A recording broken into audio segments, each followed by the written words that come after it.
বাস্তুশাস্ত্র মতে আজ আমি তোমাদের সাথে এমন একটা দিশা মানে দিকের কথা বলবো, যেই দিকে তোমরা রেমেডি গুলো করতে পারলে, মানে যে রেমেডি গুলো আমি শেয়ার করতে চলেছি ওগুলো যদি করতে পারো, তোমরা ভাবতে পারবে না যে কিভাবে তোমরা সফলতা পাবে।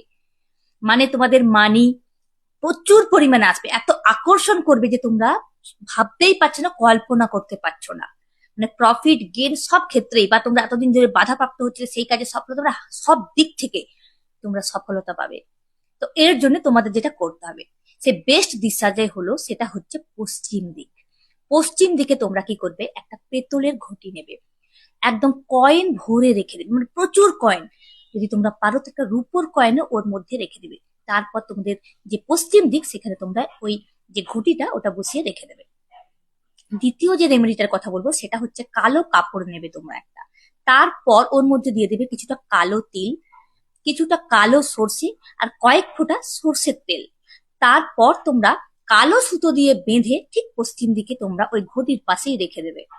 তৃতীয় যেটা বলবো সেটা হচ্ছে ইনফিনিটি, মানে ইনফিনিটি সাইন তোমরা একটা গোল্ডেন পেন দিয়ে এঁকে দেবে। তারপর গোল্ডেন ফ্রেম দিয়ে বাঁধিয়ে তোমরা ঠিক পশ্চিম দিকেই রেখে দেবে। এই কাজটা করে দেখো, তোমরা নিজেরা চমকে যাবে কিভাবে তোমাদের জীবনে পরিবর্তন আসা শুরু হয়। তো এরকম সুন্দর সুন্দর রেমেডি তোমরা পেতে চাও, অবশ্যই আমাকে ফলো করে রাখতে ভুলো না। বেশি বেশি করে লাইক করো, কমেন্ট করো এবং শেয়ার করো, যাদের এই ধরনের রেমেডির প্রয়োজন তারা যেন হাতে পায়। হর হর মহাদেব।